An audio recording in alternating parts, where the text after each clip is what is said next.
মির্জা ফখরুল সাহেবের বাবা তিনিও মুসলিম লীগ করতেন, বলছেন যে রাজাকাররা কিন্তু মুসলিম লীগ করতেন। তো জামাত ইসলাম করার কারণে যদি সবাই রাজাকার হয়ে থাকে বা মুক্তিযুদ্ধের বিপক্ষে শক্তি হয়ে থাকে, তাহলে মুসলিম লীগ যদি কেউ করে থাকে তাহলে মানে উইদাউট এনি আর্গুমেন্ট আপনার সবাই তারা মুক্তিযুদ্ধের বিপক্ষে ছিল এবং রাজাকার বললে তাও বলতে পারেন। যদি মুক্তিযুদ্ধের ৭১ এর বিপক্ষে থাকা মানে যদি রাজাকার হয় তাহলে তারাও রাজাকার।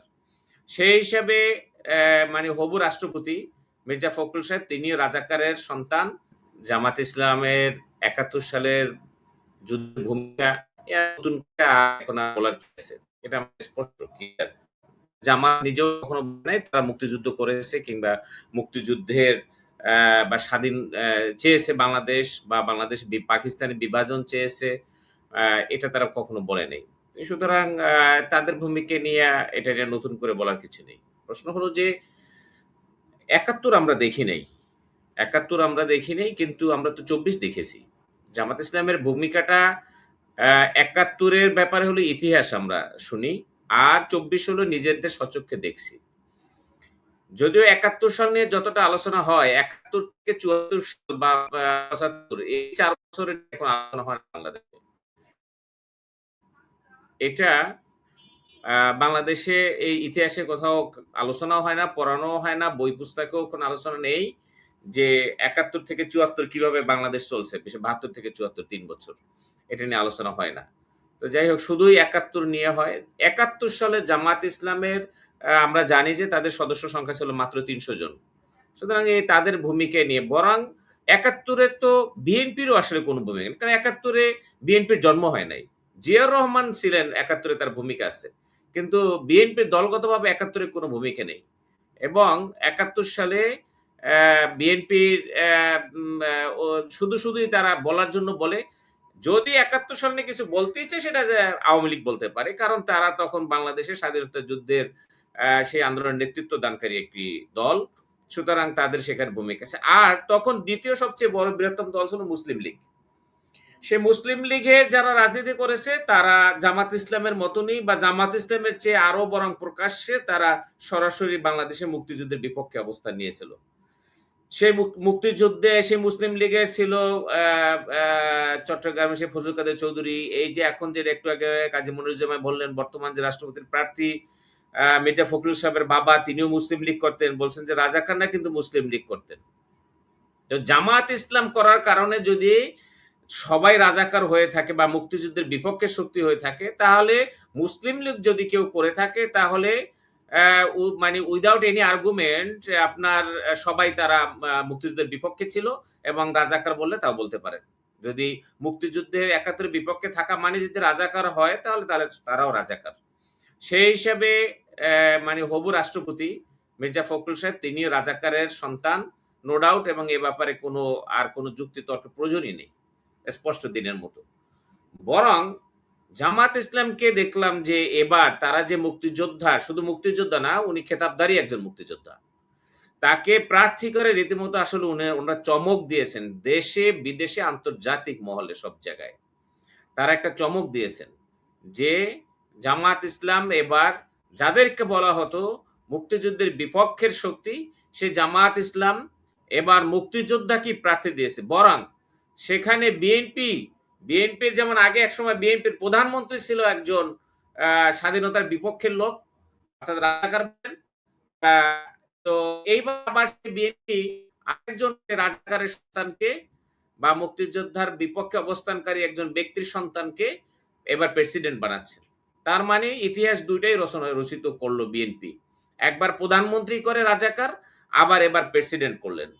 কিন্তু এই ইতিহাস কিন্তু জামাতের ইয়েতে নাই। জামাত কাউকে এরকম কোনো সুযোগ করে দেয় নাই। বরং জামাত এমন একজন ব্যক্তিকে প্রেসিডেন্ট প্রার্থী করেছেন, যার ব্যাপারে তিনি যে একজন মুক্তিযোদ্ধা বা খেতাবদারী মুক্তিযোদ্ধা এ ব্যাপারে কারো কোনো প্রশ্ন নাই বা সন্দেহ নাই, কোনো সুযোগই নাই এটার।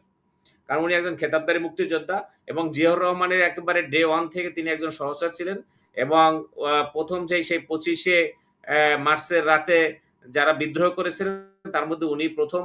সব দিক থেকেই কর্নেল ওলি এবং রাজনীতিবিদ হিসেবেও মির্জা ফখরুল সাহেবের সিনিয়র, সব দিক থেকেই উনি যোগ্য প্রার্থী।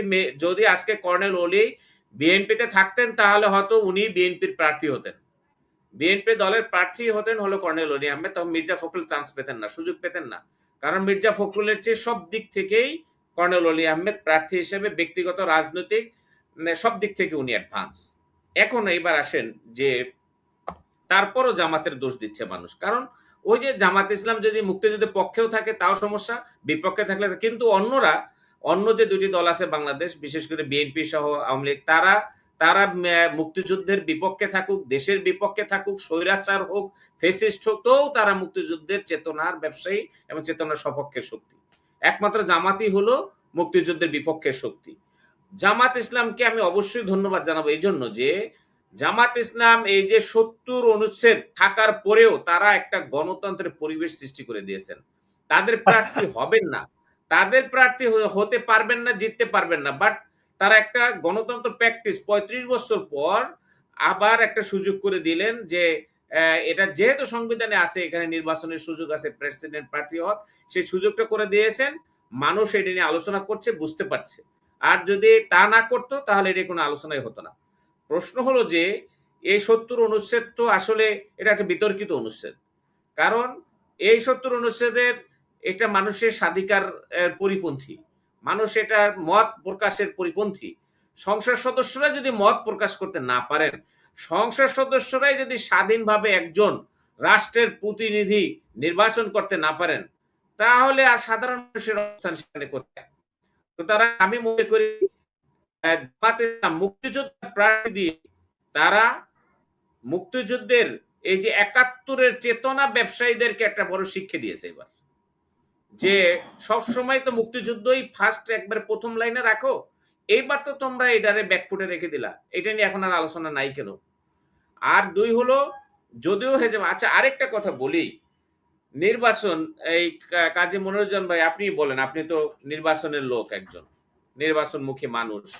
নির্বাচনের সংসদ সদস্য বলেন, স্থানীয় নির্বাচন বলেন, সেখানে প্রত্যেকটা আসনে দেখবেন যে ৫ জন ৭ জন পর্যন্ত প্রার্থী হয়, ঠিক কিনা? হয়। তো এই যে ৫ জন ৭ জন যারা প্রার্থী হয়, অনেকে আছে একেবারেই এত কম ভোট পায়, কোনো পার্সেন্টেজই আসে না।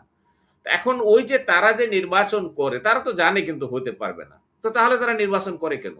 এই নিয়ে তো কখনো তো এই নিয়ে প্রশ্ন ওঠে না। তার আজকে কর্নেল অলি, ভাই ভাই প্রশ্ন আসে, তারা যদি নির্বাচন না করে দলের নিবন্ধন টিকে না, নিবন্ধন টিকেতে গেলে নির্বাচনে অংশগ্রহণ করতে হয়। তার মানে একটা কারণ আছে, সেখানে ৫ জন ৭ জন পর্যন্ত, ৯ জন পর্যন্ত এবার সংসদ সদস্য নির্বাচনে প্রার্থী হয়েছে কোন কোন আসনে। তো তাই যদি হবে একজন, আর সেখানে তার কম্পিটিটর থাকবে আরেকজন, মানে সেকেন্ড হাইয়েস্ট, আর বাকিরা তো কম্পিটিশনই আসতে পারে নাই, তাহলে তারাও কেন? আসলে এটাই গণতন্ত্রের সৌন্দর্য, এবং এটা সংবিধানের সুযোগ করে দিয়েছে। যদিও যে সংবিধান এই প্রেসিডেন্ট নির্বাচনের সুযোগ করে দিয়েছে, সেই সংবিধানই আবার দলের বিপক্ষে ভোট দেওয়া থেকে বিরত থাকার জন্য সেখানে লাইমলাইট করে দিয়েছে। এটা খুবই দুঃখজনক।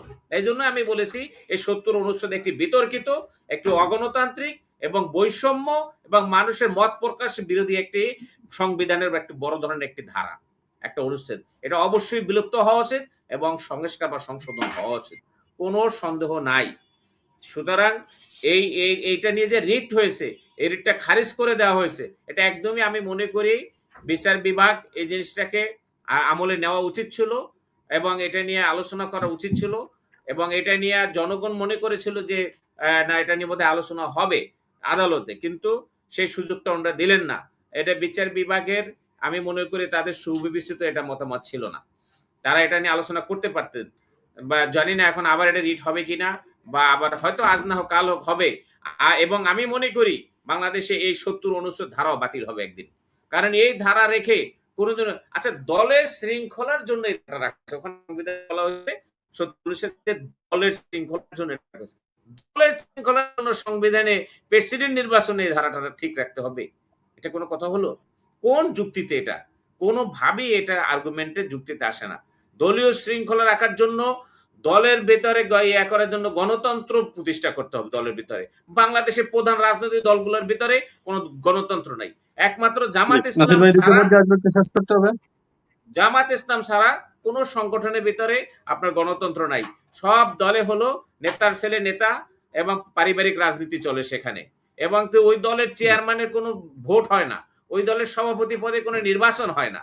তো সুতরাং যে দলের ভিতরে নাই গণতন্ত্র, সেই দলের শৃঙ্খলা রক্ষার জন্য মানে বডিগার্ডের মতো মানে গার্ডস হিসেবে 70 অনুচ্ছেদ, এটা কি কোনো ইয়ে হতে পারে? যেখানে মানুষের কোনো সংসদ সদস্যরা 350 সংসদ সদস্যের কোনো মত প্রকাশের স্বাধীনতা থাকবে না। সুতরাং আমি মনে করি জামাত ইসলাম একটি প্রশংসার কাজ করেছে। তারা এবার একজন বীর মুক্তিযোদ্ধা, পদকধারী মুক্তিযোদ্ধাকে দিয়েছে এবং একই সাথে আমি মনে করি বিএনপি একটা ভুল করেছে। উচিত ছিল কর্নেল ওলির সামনে তার প্রতিদ্বন্দ্বী হিসেবে বিএনপি একজন তার দলের ভিতর থেকে একজন বীর মুক্তিযোদ্ধাকে প্রার্থী হিসেবে দেওয়া, যদি তারা স্বাধীনতায় চেতনায় বিশ্বাস করে থাকতো।